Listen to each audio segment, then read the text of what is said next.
Okie dokie.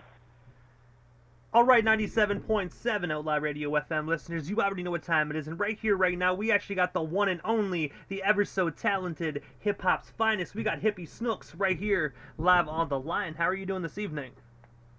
Hey, I'm good. How are y'all? I'm so pumped to be here right now.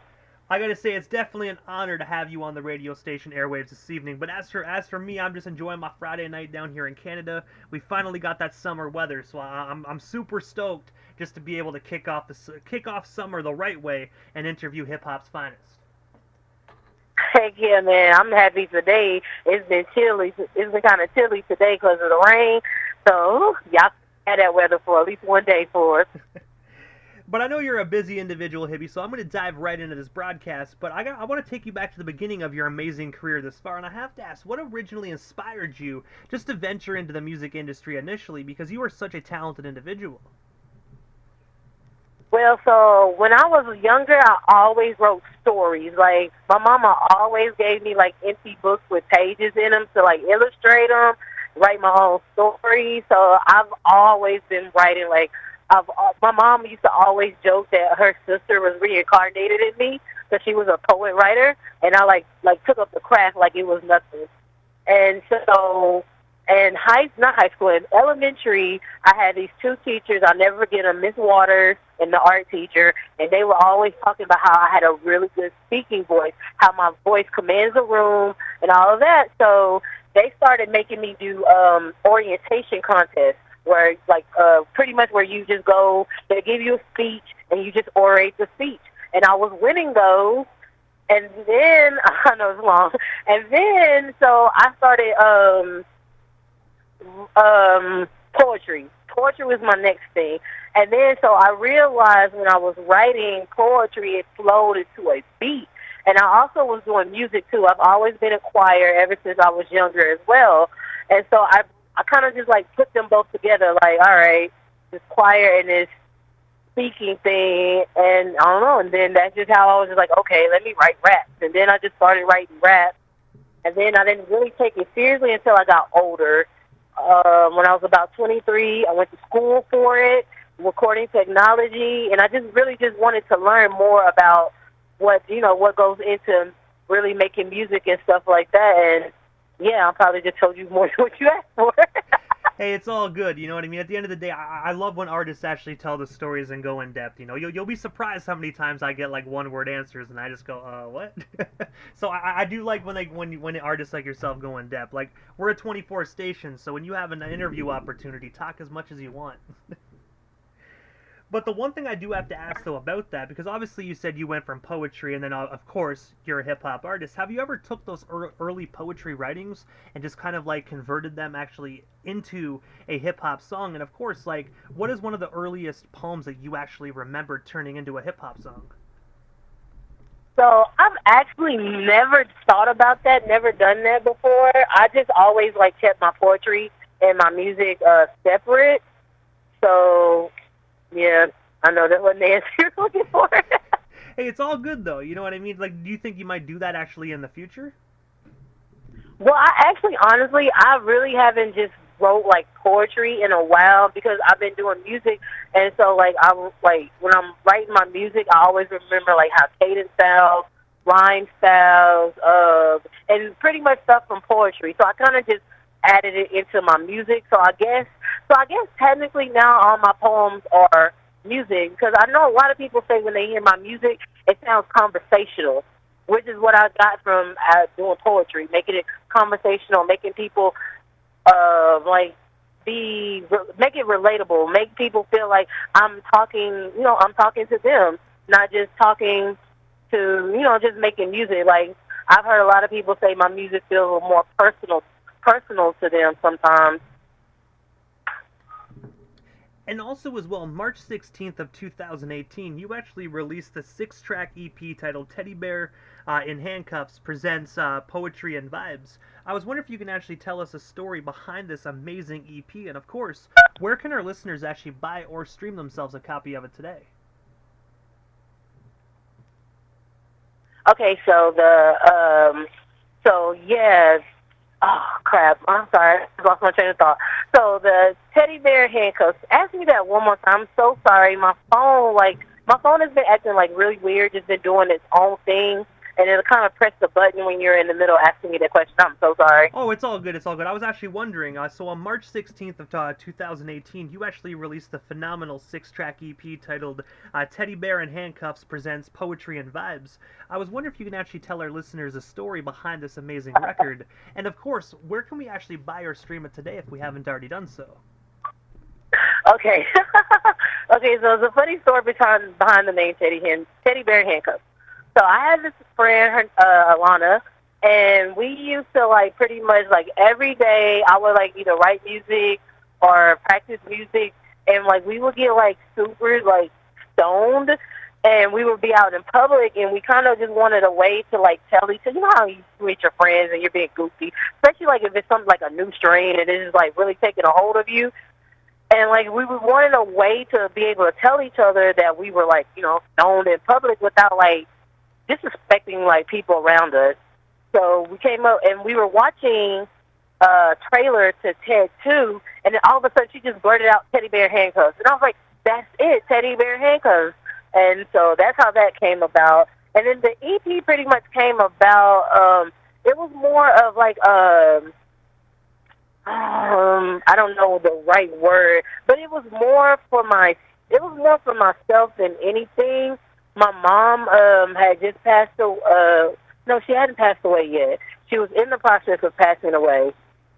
And there was just a lot of stuff going on, and I just wanted to, like, just get a bunch of stuff off my mind. Now, also, at that time, a lot of people were like, I've released, like, so many singles without collabs, and people were just wondering, like, I mean, can you work with other people? Like, how do you sound with other people? So, and that's kind of another reason why I wanted to do that EP too, and I made it a collab EP. Every song on there has a feature on it, just to show people, you know, like, I'm, like, you know, I can work with other people. Like, I don't just drop songs with myself, you know. And I gotta say as well, it definitely is a phenomenal project. I do know it was released in 2018, but do you have any hard copies available of this project to actually purchase today, or is it just strictly digital?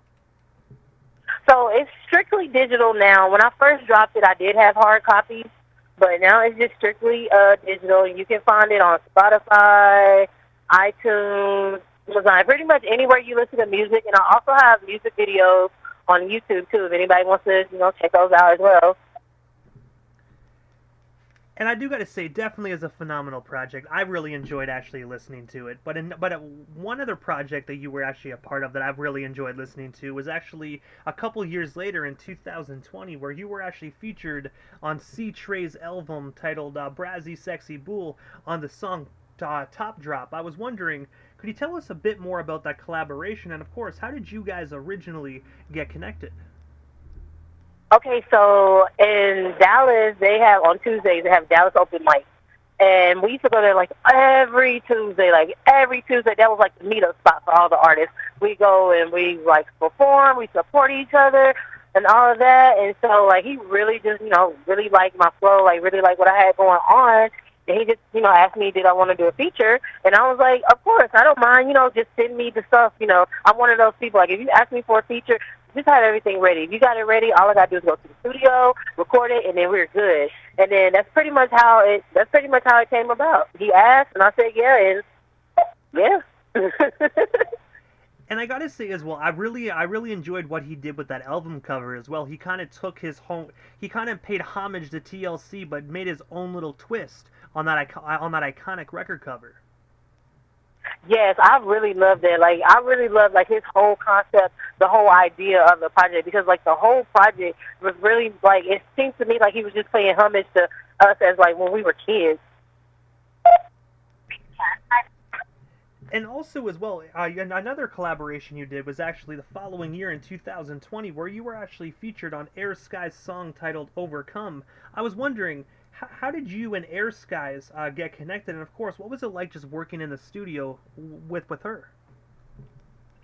Okay, so we had got connected at Dallas Open Mic. We were both supposed to be on the same showcase, like in October. We were supposed to be on the same showcase, and the person hosted it, they wanted all the to get together, and that was open mic, meet each other and stuff like that. And out of like the whole group, we were like the only ones who like clicked with each other.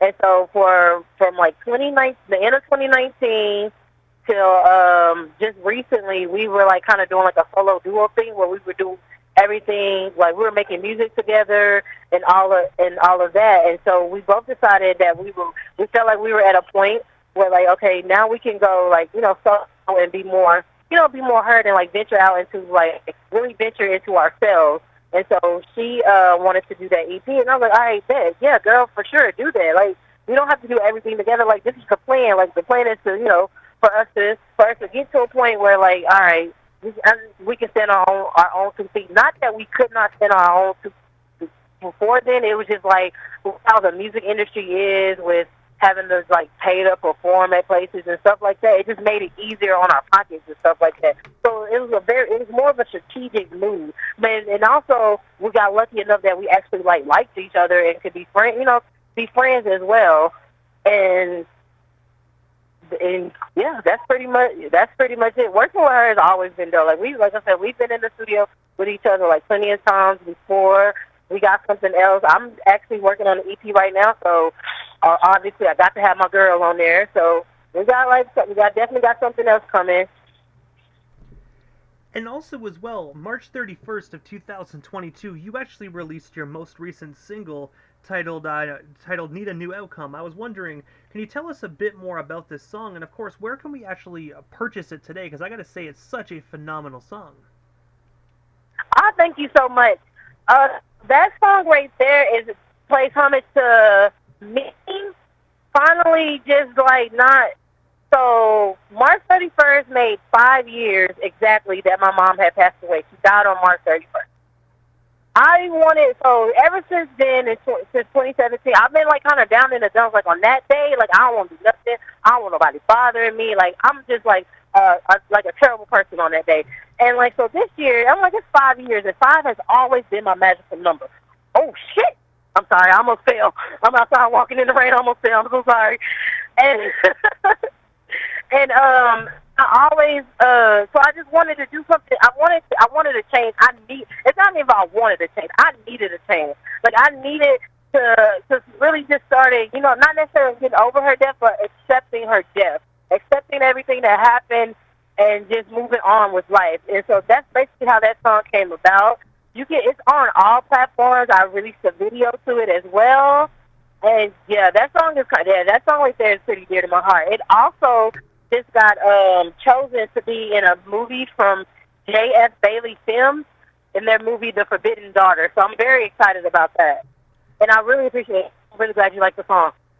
And I have to ask, well, when you said it's actually going to be an up-and-coming film, do you have the opportunity to go to the movie premiere of that and actually get to watch it with all the cast and crew? Yes, I will. I gotta say, that's definitely phenomenal, and I hope they actually do right with that song and put it in a great part of the movie, because it is a great song. But I'm pretty sure that's a phenomenal director of movies, so I'm pretty sure he'll definitely do a phenomenal job with that song placement. Oh yeah, for sure. And then the fact that the song is called Forbidden Daughter, the movie's called Forbidden Daughter. Like, oh yeah, I definitely know that song probably gonna fit in really good somewhere. And also as well, on April 23rd of 2022, you actually had the opportunity to open up for the legendary Paul Wall at Bubba's Brewhouse out there in Durant, Oklahoma. I was wondering if you can actually tell us a bit more about this particular show, and of course, did you get the opportunity to hang out with Paul Wall before or after your performance?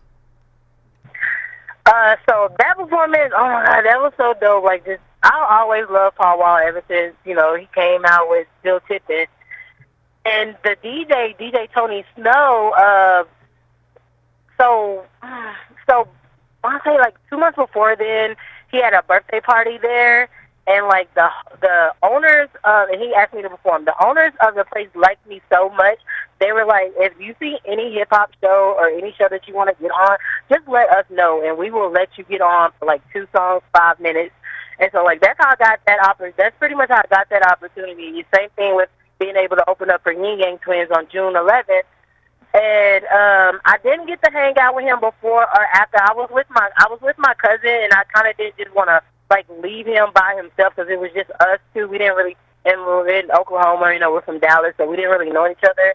And I just didn't want to leave. Like, I didn't want to leave my cousin anywhere. But that's the only reason I didn't get to actually meet him and stuff like that. Cause yeah, I'm a firm believer. If we come together, we stay together, and we lead together.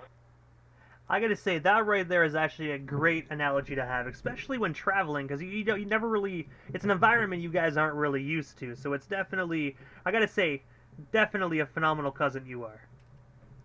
No, thank you. My family would have deserted my ass. They would have been like, it's Paul Wall, I'm out, see ya. Well, I feel like, you know, I want to be on that status, so if I don't, I need to act that way now. Like, I don't need to always be a fan, like, you know, act like a fan all the time, because I'm most definitely a fan, and I most definitely wanted to, but I was like, you know, just chill, you know, just I don't know, I just wanted my cousin to be comfortable.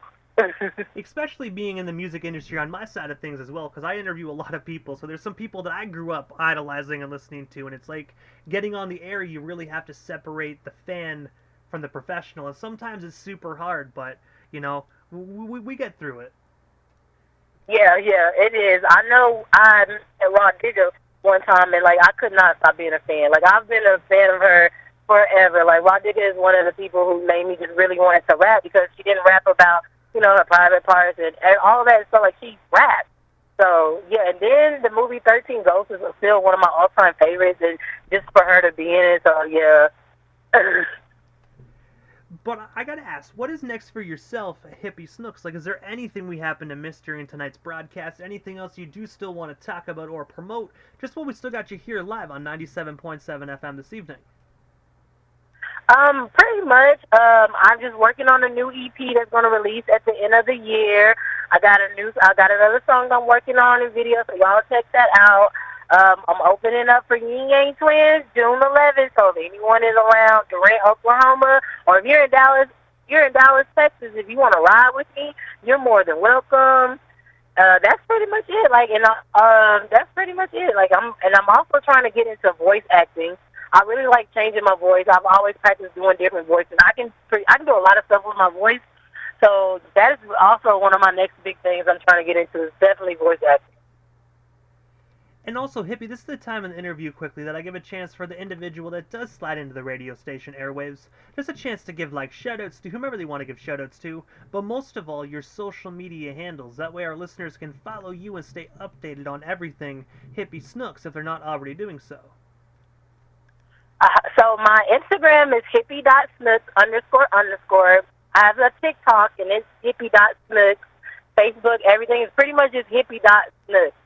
And I want to give a huge shout out to Sheila Nicole, because I feel like my girl was the reason why I got this interview, and I'm so thankful for it. Give a huge shout out to Eric Scott. Huge shout out to Your Highness, always willing to collab with me. Huge shout out to Tony Snow, Paul Steen, Douglas Elliott, because if it wasn't for Douglas Elliott, I would have never met Tony Snow, and I would have never got all those opportunities.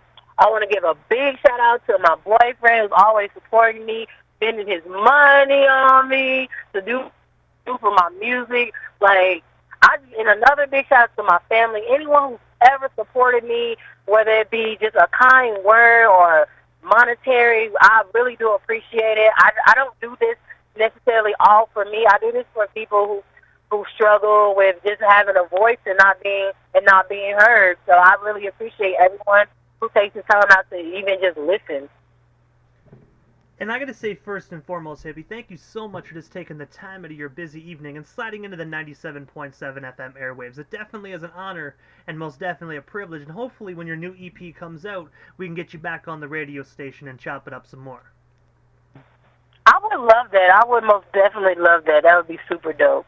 I'm really enjoyed this interview. Like, you did your homework, and I love it. Hey, I gotta say, in my personal opinion, when it comes to interviews, you know, a lot of individuals, sometimes they just ask kind of generic questions. Me personally, when it comes to interviews, I always say research is key to putting together a great interview. I want individuals to be able to learn about the artist rather than who their top 10 rappers are. Because at the end of the day, I don't care who the top 10 rappers are. I want to try and help you become one of those top 10s. And I really do appreciate that. We need more people out there with that mentality, for real. So many people, like, there's so many blog sites and radio stations that just want, like, they just overlook the independent artists, and it's like, that's how all artists start. They start independent. Like, you know, we need a little help too. Like, help us out too, you know? And I do want to say, while I have you here as well, and the people that are listening live on the radio station or even the replay on YouTube, I want to say I'm not knocking anyone's hustle. You know, you can do interviews however you feel comfortable, but I don't feel comfortable getting on a line with an artist and acting like I don't know anything. So it's like I want to go into knowing the person. So I'm not knocking your guys' hustle. You do what you do, and I'll do what I do. Right. But I gotta say, Hippie, Honey, definitely.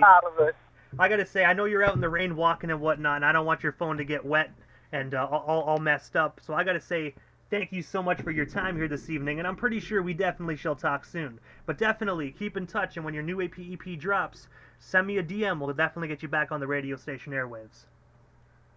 Oh, thank you so much, and I most definitely will do that. Thank y'all so much. Thank y'all for listening. Thank y'all for everything. Hey, you are most certainly welcome. It's always a pleasure. Definitely have yourself a wonderful night. You too. Y'all be blessed.